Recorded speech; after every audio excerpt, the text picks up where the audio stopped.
Thank you for joining us, everyone. We've got CIM's Environmental and Social Responsibility Society is pleased to host today's webinar. So my name is Jennifer Hill, and I'm a Vice Chair of ESRS. ESRS is an active group supporting professional development, best practices, and creating opportunities for dialogue. So ESRS always welcomes new members, so please send us a note if you would like to become a member and get involved.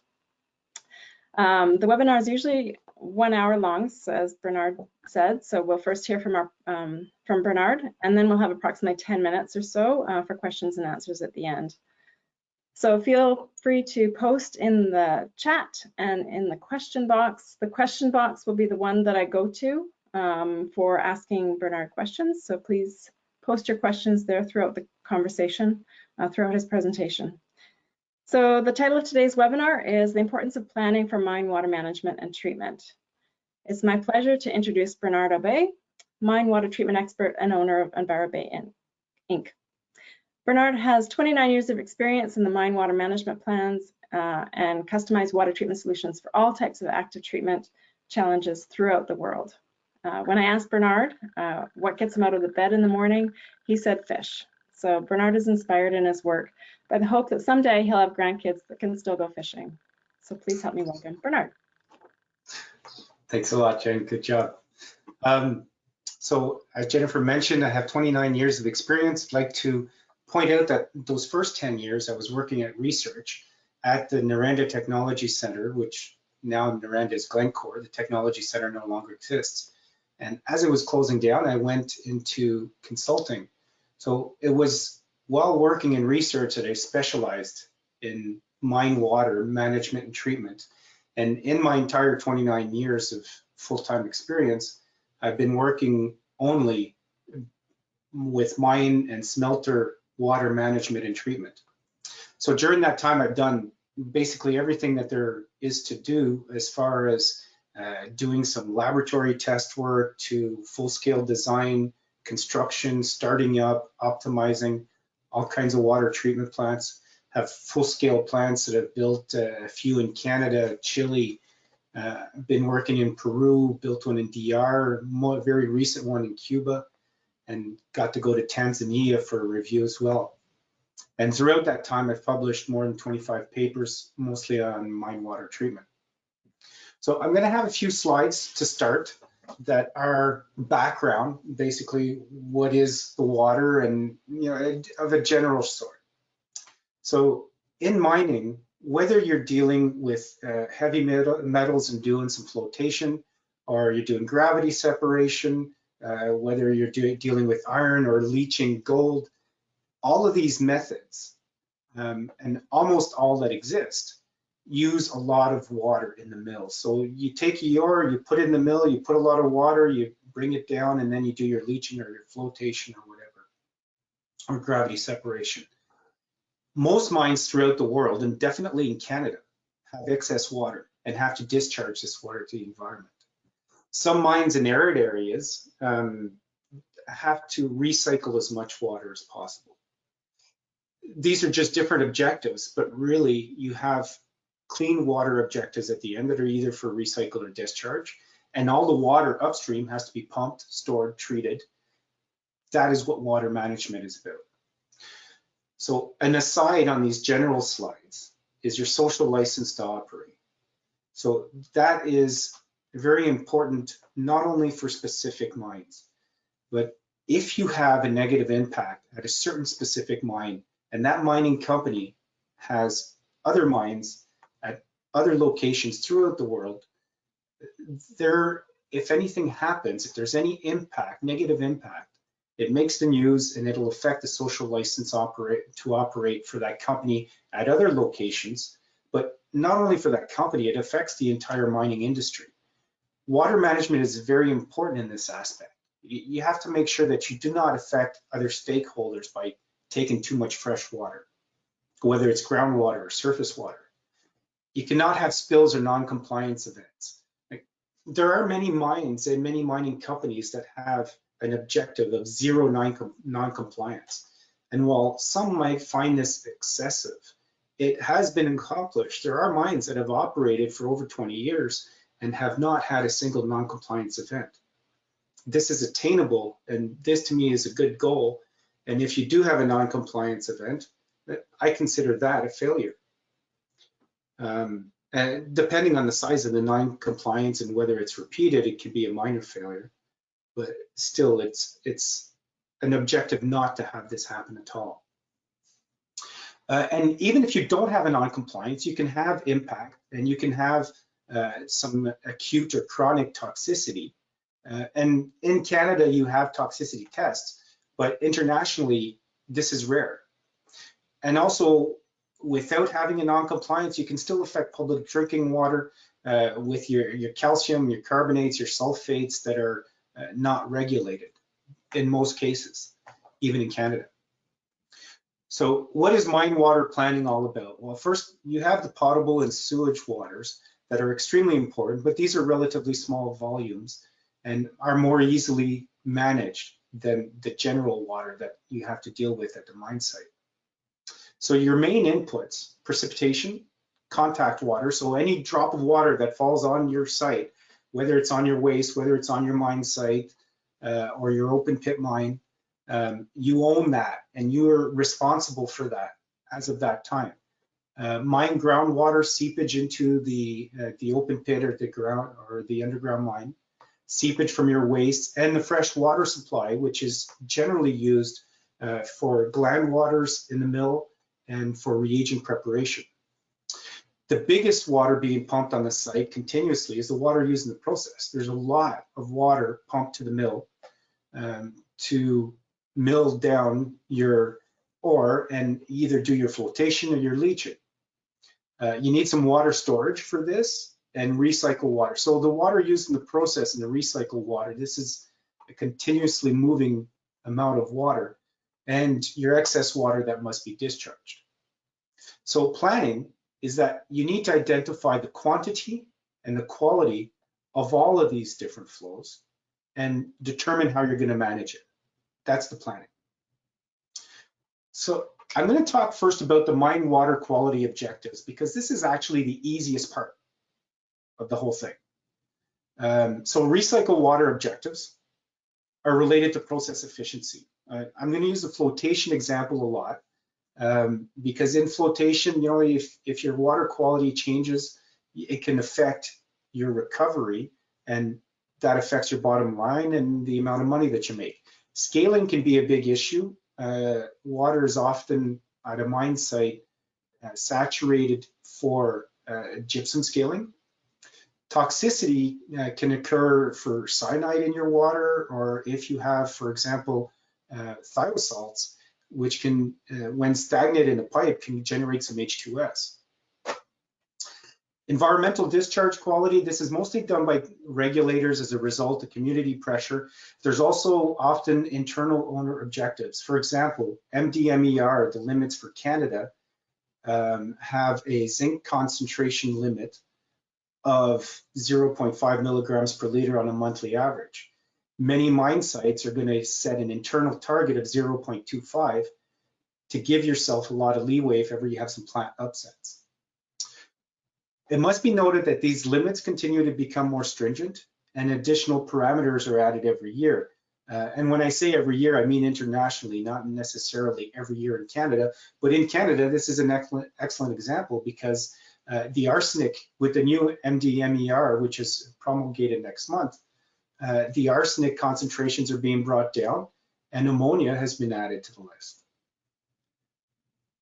So one of the things in the last 20, 30 years, there has been some significant technological advances. And so you'd figure this would make things simpler. But the thing is, it doesn't really make it simpler. It means you really have to do your homework. For example, mass balances for your mine water management, you have to use these projects, you have to use these programs because the stakeholders expect you to, because they're available.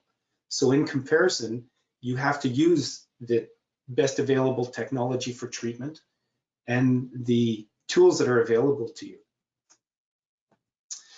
So here I talked about the water treatment objectives. These are the water management objectives. So you got to minimize the amount of water that actually becomes contact water by ensuring the diversion of all attainable uncontaminated waters. And I'm going to talk about this in the next slide.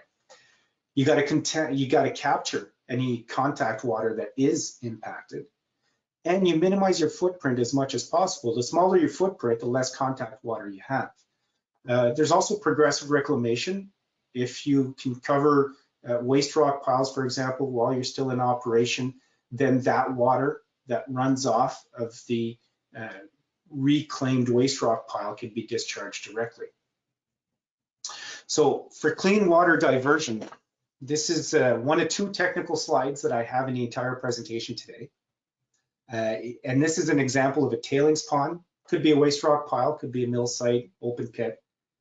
And the idea is that if you're on a slope and you have an upstream water catchment area, you build a ditch and a berm and you direct this water away from the site. So it remains clean, natural water, unimpacted by the mine site.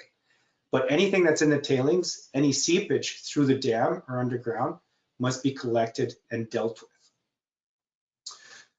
So the big thing, we have the objectives. The big things remaining is the water quantity and quality that you have to deal with.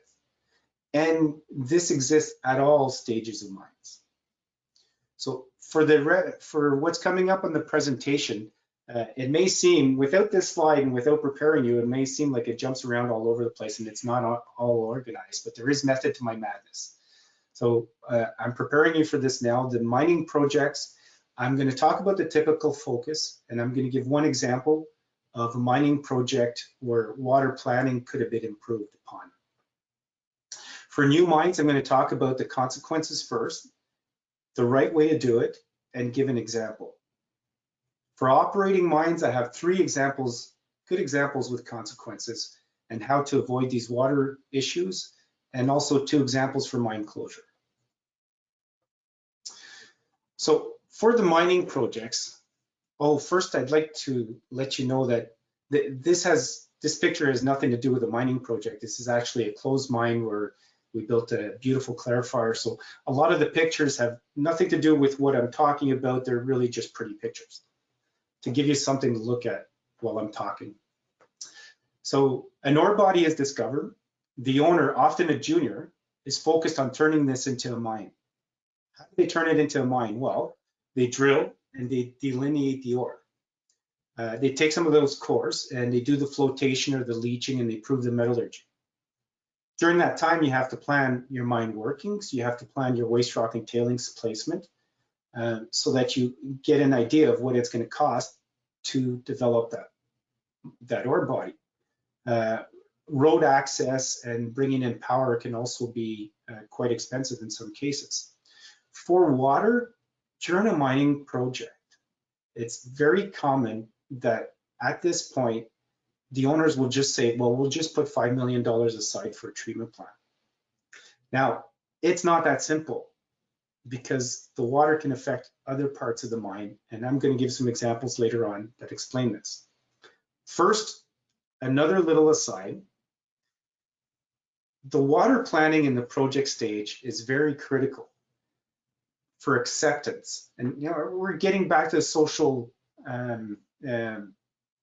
permit to operate. The indigenous peoples are concerned about water quality if they're in that area, and for good reason. If you look at the track record of the mining industry over the last 100 or 200 years, or even before that. So for project acceptance in all the local communities, it's important to have a viable plan from the very start. Now, how do you have a viable plan when you don't even have a mine? Well, you got to identify, and I'm going to go into how you identify these risks and potential mitigation strategies. You have to do at least a basic water balance and define the potential contaminants. Prepare a plan if these contaminants become an issue to protect the local water resources. Communicate this to the local communities early in the project. Allow community reps to review it, comment it, and have some interchange. This will foster much greater acceptance of the project because the stakeholders will know that the operator is going to do what is needed to protect the local water resources. So here's my project stage example. This was an open pit, and I have many examples. A lot of them have been published, but I'm not naming any of the sites. Maybe some of you will be able to guess it. You can play that game, but I'm not answering it in the questions either. So this is a project stage example where mining engineers designed an open pit, and they designed the placement of the waste rock. It was done very well. I mean, these were good, competent mining engineers that had very little experience in water, though. And the water expert was only brought into the project late in the final feasibility stage. This is a critical time. In the final feasibility stage of a project, of a mining project, this is where the junior or the mine owner needs to secure funding to open the mine. So it's kind of late to get water experts involved, because the water expert in this case found that the waste rock placement, even though it seemed all very logical for storage of waste rock, it spanned 3 watersheds. And I don't know why, but it's often the case that a mine ends up being where there's a watershed. And it was too close to the river on one side. So you had no choice. To be able to collect the water for water management and prevent, here we were talking about total suspended solids, they had to relocate and redo the entire waste rock placement plan, and also had to design some ponds. So at this critical stage, when the owners are trying to get the funding to open the mine, there was important delays of the project. And the $5 million budget was completely irrelevant, because you had to completely change where you're putting the waste rock, and you had to build some ponds that cost more than $5 million. So now we're going to move on to new mines. Often with a new mine, you have a surprise. Water treatment is needed now. What happens is that let's say your water inventory is stored in the tailings pond, which is often the case, and your tailings pond is full, and the water doesn't meet discharge objectives. So now you're in a panic, and you build a panic plan. You don't have time to do what needs to be done. So what is a panic plan? This one actually does refer to a sort of panic plan, this picture here. So often, because it's a new mine, the metallurgical process engineers and the mechanical engineers who are involved in building the concentrator are still available, still under contract. So because you're in such a hurry, and the other specialists, you don't have time to go out for bids, we'll get those engineers currently on the project to build it. But then they don't have a lot of water experience in most cases. And in that case, they build it based on literature, not on experience. I'll touch on that a little more later. Also, they use material, like this example in the picture, use material or equipment on site. Those won't be efficient, they'll cost more, they'll have more manpower requirements. So operating costs are going to be high. And since you don't really have time for permitting, and often you don't have a certificate of authorization for your plant, you promise whatever you can just to get it done quickly. And that often ends up shooting you in the foot in the future. And another thing that often happens is an off-the-shelf supplier solution is bought. Now, let's talk about suppliers. I'm not here to put down suppliers. I'm a service supplier myself, but equipment suppliers, water treatment equipment suppliers, there are some very good ones, and I use them a lot. Some suppliers are not as reliable, and the owner doesn't necessarily know this when they start. And the supplier, they have very good salesmen, that's their job. And some of them will promise anything to sell their equipment. I'm not saying that's a general rule, but this happens. And I've often dealt with an owner, a mine operator, who was saying, well, we're getting a guarantee on this. Well, guarantees can always be disputed. For example, you put in your design, you say we're going to have 50 to 100 ppm of iron to treat. If you go to 150, your plant should still be able to do it. But if the plant doesn't, we can say that it was beyond the guarantee. And sometimes it's harder to treat something that has a lower concentration. You can have 25 ppm iron, and then the plant can no longer operate. So your design criteria, and I talk a lot about design criteria and what's to come, has to be rock solid. Suppliers also, the most well-meaning suppliers can only sell what they provide, which is not exactly what you need or not exactly what you need. The equipment may work, but your costs may be a lot higher. Custom solutions are obviously, if they're well done, with a true water treatment, water management expert, custom solutions are going to be perfect for your needs. These also include suppliers, obviously. You're not going to invent a new clarifier. You use a supplier clarifier, your pump skids, reagent systems, filtration systems. Your custom solution will have the perfectly sized reagent system, but you still need suppliers. What happens when you have to build your panic plant? Well, very high capital costs, because whenever you order equipment from a supplier and you need to have it on a rush, they'll often add 25%, which is reasonable, on the cost of the equipment, because they have to have people working overtime to get it to you, or they have to put it ahead of other clients. You often have high operating costs, maybe more power requirements. Because of the design, you have more manpower requirements, or it uses the wrong reagents. For example, if you're using caustic instead of lime, it's more than 10 times more expensive for the same kind of acidity neutralization. It can be badly sized because you didn't do your studies and you can't meet your high flow events. Now, this may seem like a detail to some of you, but if you have the wrong type of agitator in your tank, you may not be able to have good pH control. And water treatment depends a lot on pH control. If your sludge pumps aren't able to pump highly viscous sludge, your plant shuts down. So you're not able to treat the water you have to treat. Speaking of sludge, the sludge can be a much lower waste density than if you had the right design. The solids can be unstable, and that can increase your waste disposal. Both of these issues can increase your waste disposal costs significantly. Worse than that, maybe it doesn't meet your treatment needs at all, and you have a non-compliance. That's a failure. You can have a fish kill, you can have fines. I mean, you're affecting your owner's social license to operate. The worst case, and you might say I'm exaggerating, but this has happened. There has been recent examples around the world where mines have held back water, and this caused a dam breakage.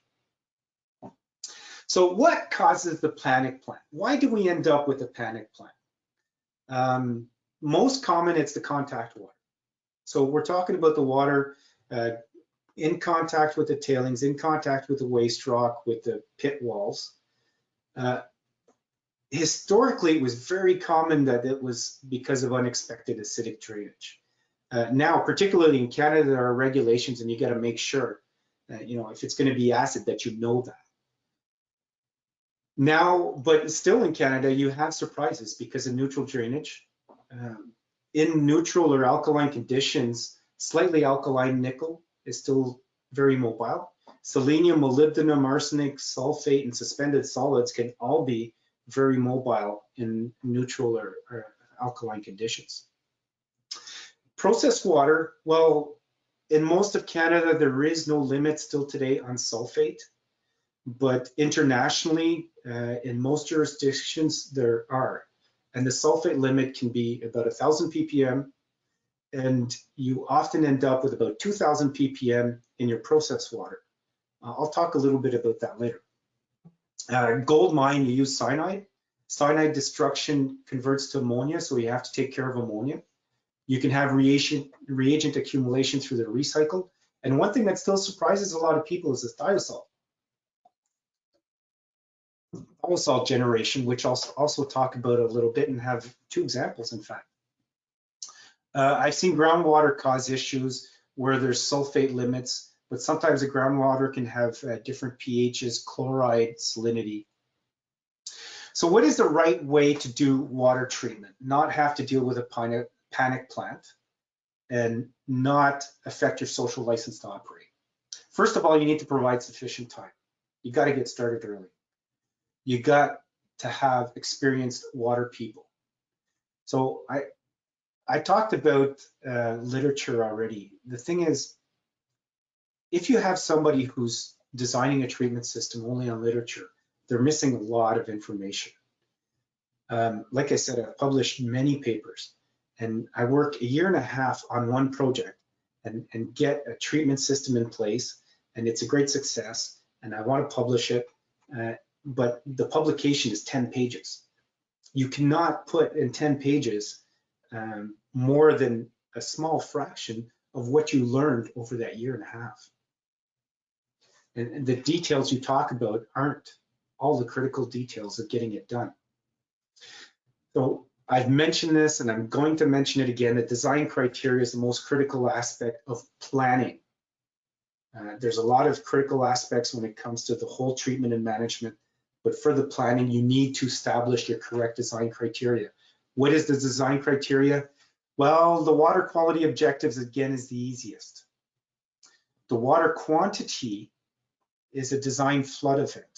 Here in Quebec, for example, la Directive 019, there is a very precise design recurrence that you have to plan for. And that actually makes it easier. And yes, it's a lot of water to manage, but it's true and it makes sense and it has come into use. The most complex one is the water quality, because that's not only from defining, from your humidity cell and leach, you also have to do your water balance and mass balance to see what the water quality is going to be. That's the most difficult of these three, but the most difficult altogether is that you can't be doing that just for your current conditions. You need to do it for the next 10. Most treatment plants operate for more than 20 years.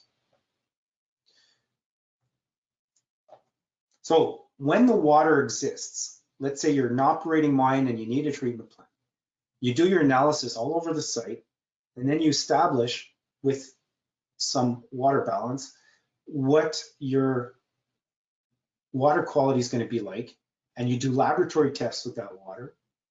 And then the laboratory informs you on what kind of sludge you can expect and what kind of reagent dosages, which allows you to plan your pilot testing. Once you've done your pilot testing, you know exactly how to design your treatment plan.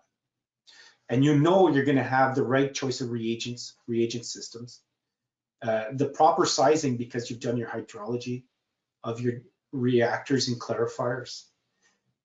With an experienced person involved, you'll have the right kind of agitators, pumps, aerators.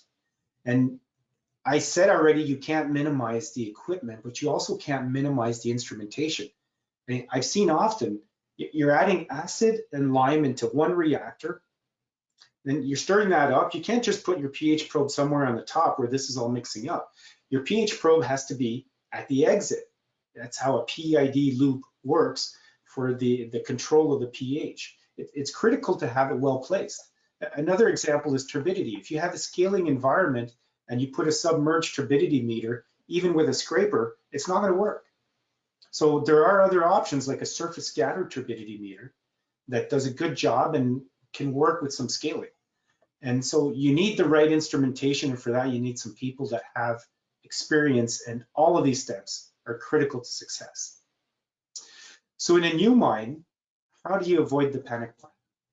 Well, you have to define your water quality and quantity, the design criteria ahead of time.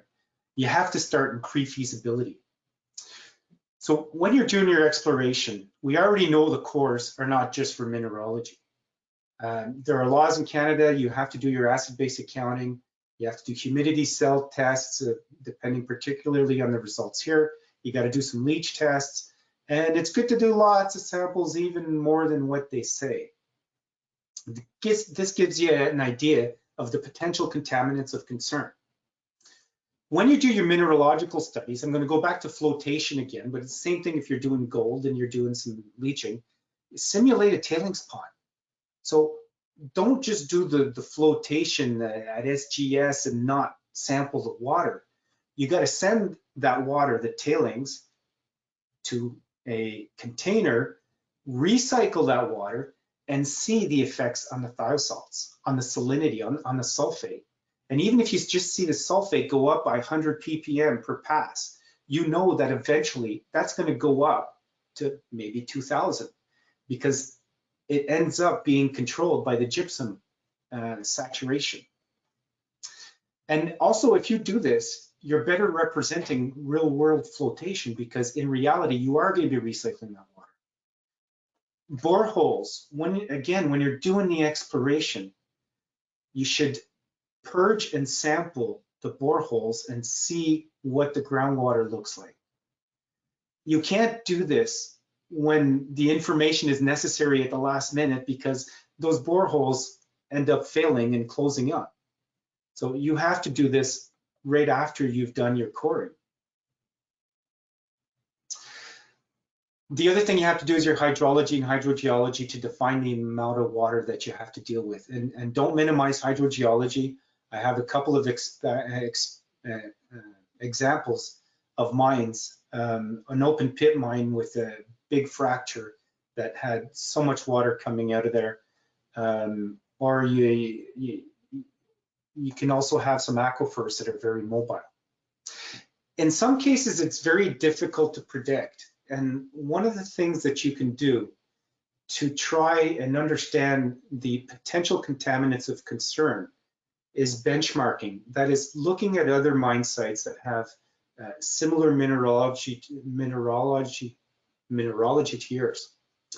For example, nickel, lead, and zinc mines often have thiosalts, which are generally related to pyrrhotite. Sulfide flotation will cause high sulfate in the process water. So if you're recycling your water, the sulfate is going to end up being probably at least 1600 ppm and maybe up to 2600 depending on the salinity of the water.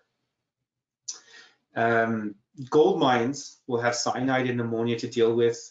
Iron mines and diamond mines will have high suspended solids to deal with.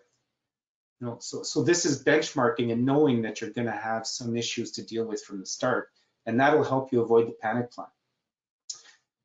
Once you have identified the parameters of concern, contaminants of concern, you do a detailed water and mass balance. You should do this. I strongly recommend you do this before opening a mine to define the quality and the quantity that you have to deal with given your water storage, given how much water you recycle. And then you have the design basis for any treatment that is going to be needed. Another way, this is a technical, physical way that you can avoid the panic plan. So when you build a mine, you build your tailings, let's say it's a tailings pond with water, and the tailings pond will probably be designed to hold, I don't know, the first 2-3 years of tailings. And then as you go along, you increase the lifts.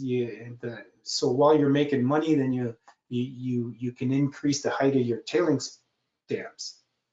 But if you put your initial dam lift, for example, so that it can hold 5 years of tailings, I know that's money up front, but it'll save you a lot of money, because then you know you can put a lot of water in there and you know what you're going to have to deal with. So it's one of the ways to avoid the panic plan. I'd like to make a note. So a treatment plant cost is based primarily on flow rate. The higher your flow, the bigger your reactors, the bigger your clarifier, the bigger your reagent systems. And water management, though, is not just about the flow rate. So this is my second and last technical slide. So on the left here, y-axis, we have the costs. Here we have the plant flow rate, and the red is the plant. The green is the cost of the pond, and the blue is the total cost. So if you build a very big water retention you can have a very small treatment plant. But because the water retention is very expensive, then that water treatment plant can treat, for example, the average annual flow. But the total cost of the two is high. Or you can build a really big treatment plant that can take water as it comes. You still need some kind of pond to collect the water and send it to the plant. But that plant is so expensive that your costs are high. So you have to do a bit of a study and find your optimum, where your lowest total cost to meet your needs without any non-compliance. So this is a single example for a new mine, but it actually has two examples in it. So as per local regulations, of course, before the mine was built, were used for acid-base accounting and basic humidity cell tests. The engineering company that was in charge of designing the mine and the concentrator did not include the participation of a water expert, and they looked at the acid-base accounting and humidity cell tests and said that there's no problem with the contact water. So the waste rock pile was built with the pond essentially around it, or around one side. So there was no way to collect the water going into the collection pond. So after 2 years, they found that the contact water was not acid, but there was some neutral drainage with high nickel concentrations. So when this problem was noticed, the whole pond system was already designed. And so what they did is they put an intermediate dam, they added some lime, dropped it on the other side, and then to get the nickel out, you have to go to very high pH. So then they had to add some acid to pump it out. Very labor intensive, very expensive, not efficient. Did that for a few years. And then the permanent solution was a lot more expensive than what the other options would have been had it been well designed from the start. At the same site, they had thiosalts, which weren't expected, and they were noticed because they failed toxicity tests for Daphne magna and for rainbow trout. So that was actually a non-compliance, so we're talking about a failure. So then they had to have bigger ponds for retention time and have some reagent systems. Now I have 3 operating mine examples. So this is an operating mine with treatment, which found new ore and caused an expansion. So that mine had always been in compliance, so the expansion was permitted. And this is in Canada. So, but the new larger footprint caused more contact water. So here, when I say a high runoff event, I'm talking about a normal spring thaw, well within design recurrence. The pond system is too small, reagent system's under capacity, the pumps can't keep up, and you have a non-compliance. And this is because we did the expansion without expanding the water system. Another operating example, so an operating gold mine, in gold mines, when in the concentrator you use cyanide to recover the gold, and then cyanide typically is destroyed using the Inco SO2 air system. This converts part of the cyanide to ammonia, and then the high retention time in the ponds allows the ammonia degradation, but then you need a lot of capacity, and this doesn't happen in the winter. So you need to be able to capture the water in the spring and allow this to happen during the summer. But what happens is that as the space in the tailings pond is taken up by tailings itself, the water retention time is decreased and ended up being insufficient.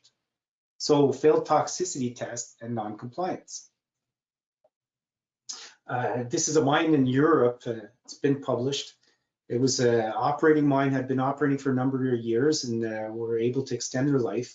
But the tailings capacity was restricted, and they didn't want to expand the tailings. So the idea was to go to paste tailings. paste tailings removed the tailings pond where the thiosalts were oxidizing. So they didn't have a non-compliance, but it caused a fish kill because of the thiosalts released into the environment. They had to build a new treatment system and a separate pond. So had they known about this, it would have been different. So for an operating mine, how do you avoid the panic plan?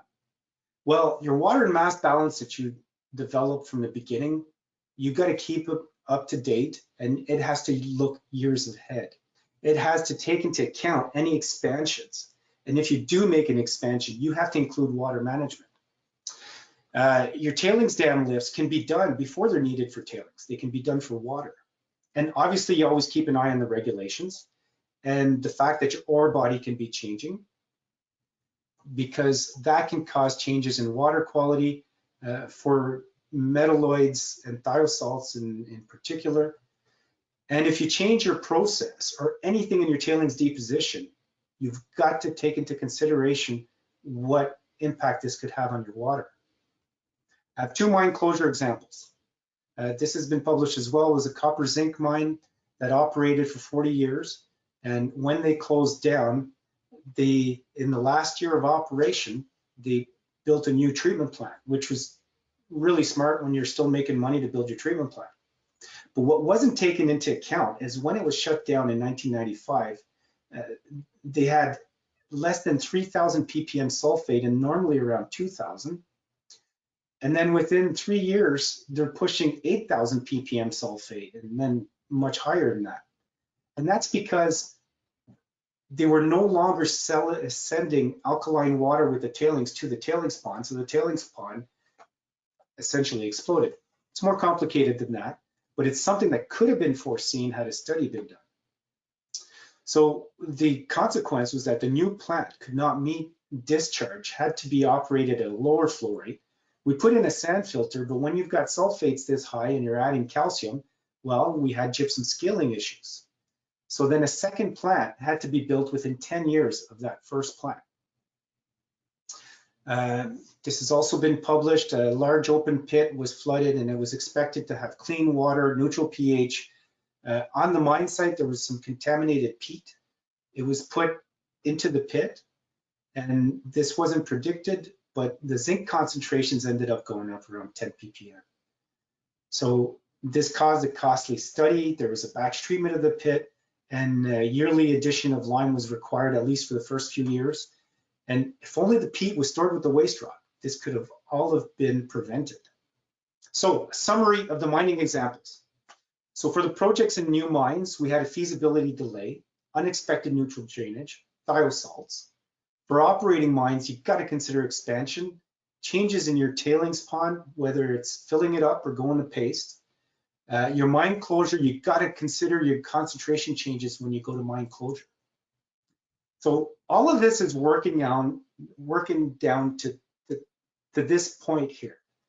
There's a paradigm shift that is needed for the mining industry where it concerns mine water. When you build or expand a mine, nobody questions whether you need new trucks. Somebody might question, do we need 6 trucks or do we need 5? But nobody's going to say, can we get around not having a truck? But mine water is often right at the end. It's an unwanted expense. It's a necessary evil. It's like going to the dentist. It's something you really don't want to do, but you have to.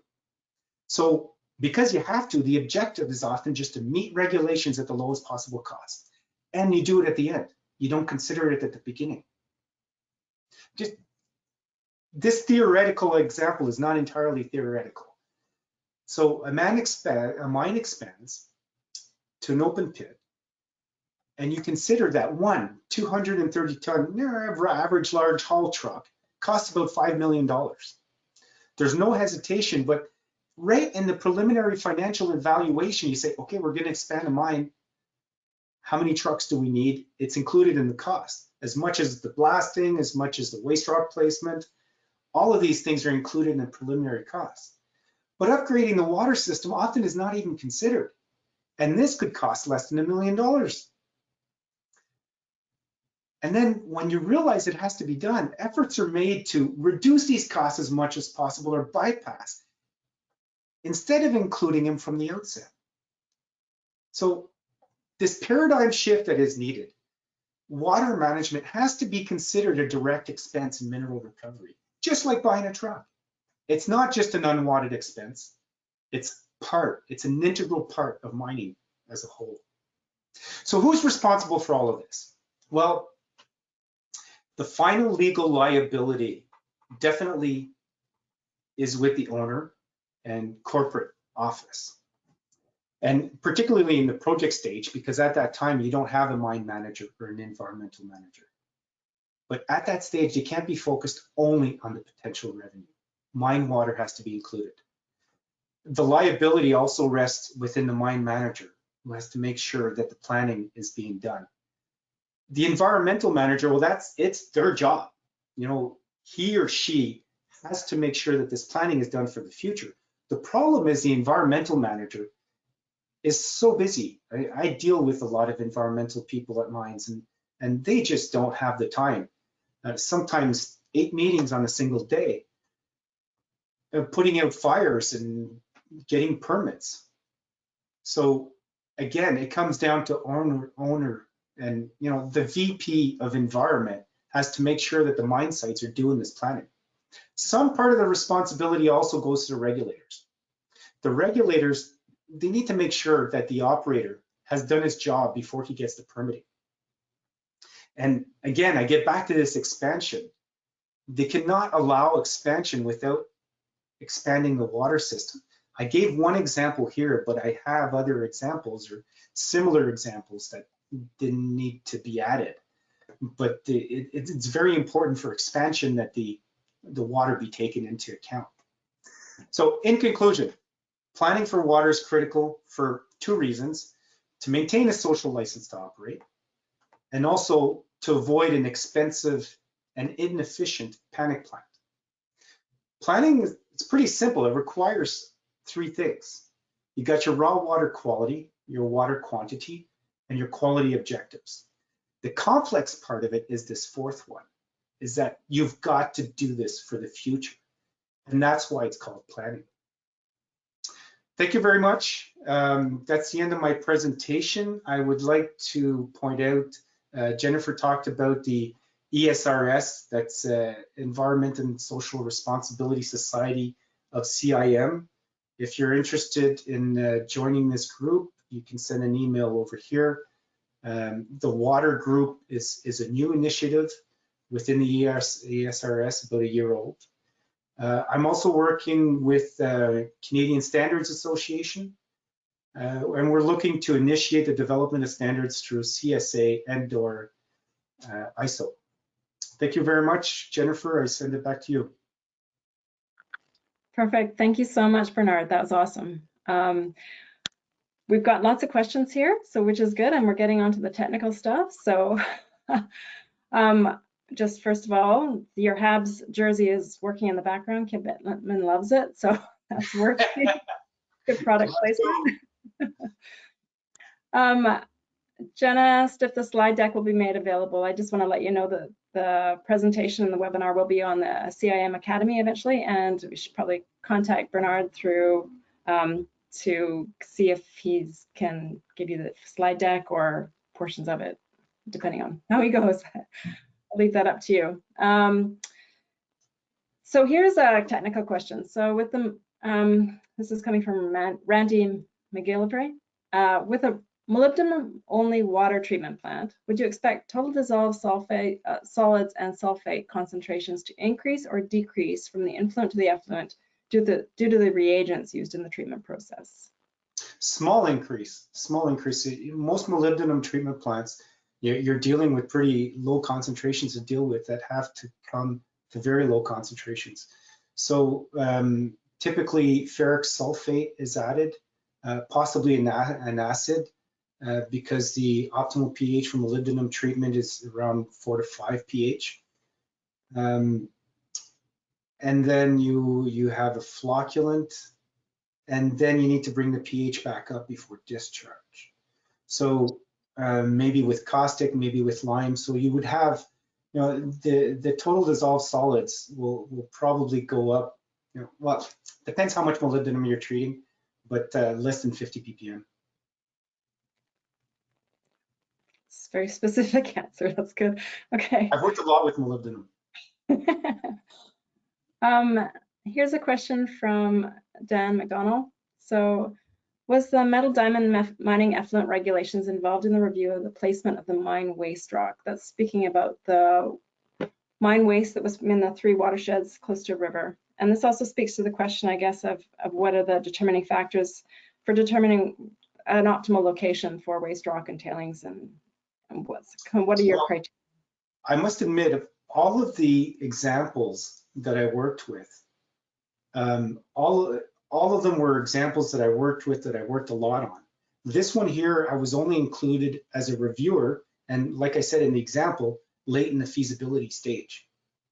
So I reviewed it, I made these comments, they were received, and I know they were acted upon, but the history and also what happened afterwards, I'm not really aware of, unfortunately.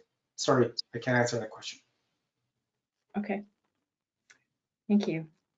Does help though. And I've got another question from Anita Lee. So she's asking, how long does it take ammonia to degrade in a pond? I guess this is also related to cyanide. You can go into that as well if you've got any comments. I'd love to be very specific on that one, and I can say that I've done a lot of work on that in the last year, but there's no specific number. I can say that the higher the temperature, the more the surface area, the more wind that you have, the more aeration, the higher the pH. Very important, because it's the NH3 that evolves, and at neutral pH, you only have a very small fraction of the ammonia, which is as NH3, most of it is NH4+. So once you bring your pH up above, say, 10, now you have more than 50%, so it will evolve a lot faster. But it depends on the concentration, it depends on the surface area, there's too many factors to it. I can't be specific on that one. Okay. Please also keep adding some questions. We've got some more time as well, but I'm just going to take this one a little bit further with my own question, which is, so you've got active treatment and you're talking about passive treatment systems, maybe in situ treatment or even natural degradation and wetlands. How do you integrate all those into your water management planning? Well, I'm a big proponent of active treatment because that's what I do. I've actually designed passive systems and I've worked a lot with them. You look at the amount of water that you have to deal with in Canada during the thaw. Passive systems are difficult for any good sized mine site. And of course it depends what you have to deal with. Passive and wetlands are great for polishing after a treatment system. That's something that I strongly encourage to use. Does that answer your question? Yes, it does. Okay, so I've got one from Haviz. Is there a master potable water treatment plant which can serve for any mining situation of non-compliance? A potable water treatment plant? This master potable water treatment plant. I'm sorry, I don't understand the question. Maybe we don't. I guess maybe just a regular, like a package treatment plant of some sort. Do you know anything about this? There are package treatment systems for potable specifically that that can be designed for different systems. When it comes though to what I was talking about here, which is contact water and process water, there are some packages that can work in some instances, but in most cases, you're better off going with a custom solution. Fair enough. Here's another question. We've got one from Reg. What do you think about mine water management post-closure? How long is it ultimately the number of years to monitor before walking away? And should the mine continue to be liable for monitoring and mitigation at the mine site, even when they fulfilled post-closure objectives? How long does the liability last? In perpetuity? Not necessarily. So we're getting out of my area of expertise, but I do have some knowledge. So if you consider a lot of the mines,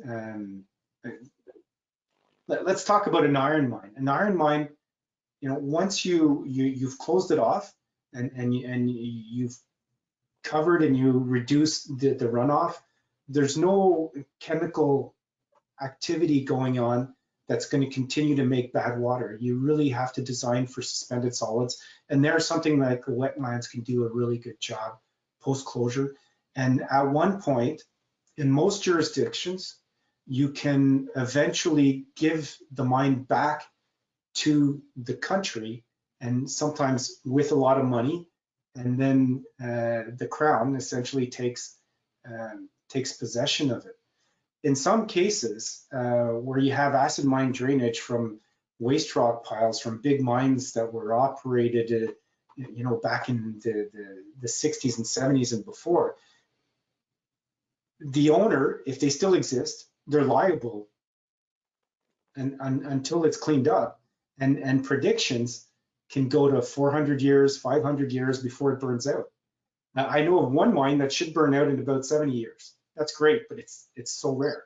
And at that point, you may be able to give it back to the Crown. That's good. It's not an easy answer for sure. No, it's not. It's not, because it's very site specific. It is.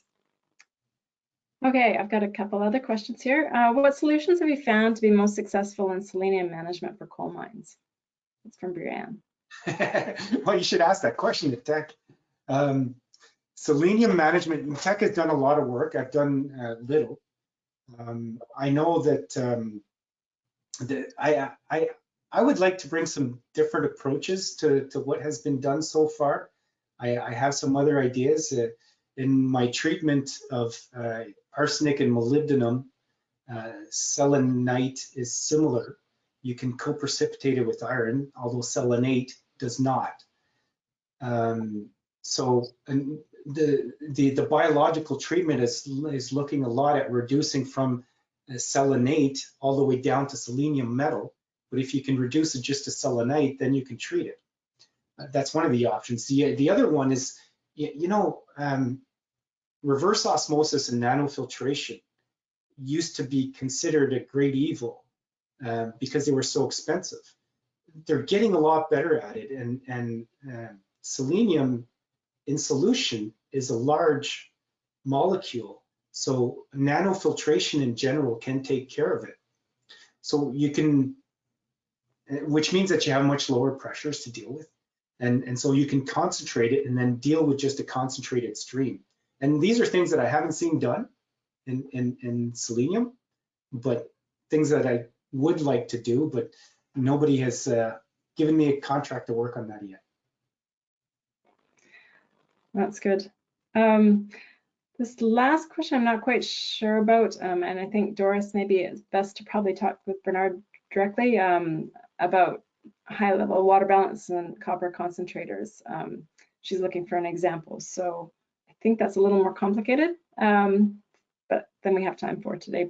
And we're actually out of time now, so I welcome you to contact Bernard directly or through ESRS@CIM.org, and we can continue the conversation. The slide deck can be made available potentially, depending on what Bernard says. So we'll make sure that. Well, yeah, this whole presentation will be available on CIM website. So I have no reservations of sharing the slide deck. Thank you very much. And then we can take some guesses at where all those pictures come from. So I'm sure a lot of people recognize them. Yeah, definitely. So I really want to thank Bernard for sharing his insights and his expertise with us today. There's so much that can go on, and my biggest takeaway for me was the quote that water treatment plants guarantees can always be disputed. And I thought that was a really good point, pointing back to why planning early is so important. So I really thank you so much for all those wise words and for a great presentation today. And thank you all for attending, and have a great day, everyone. Thanks. Thanks a lot, Jen. Thanks for the opportunity as well. Thanks, Bernard.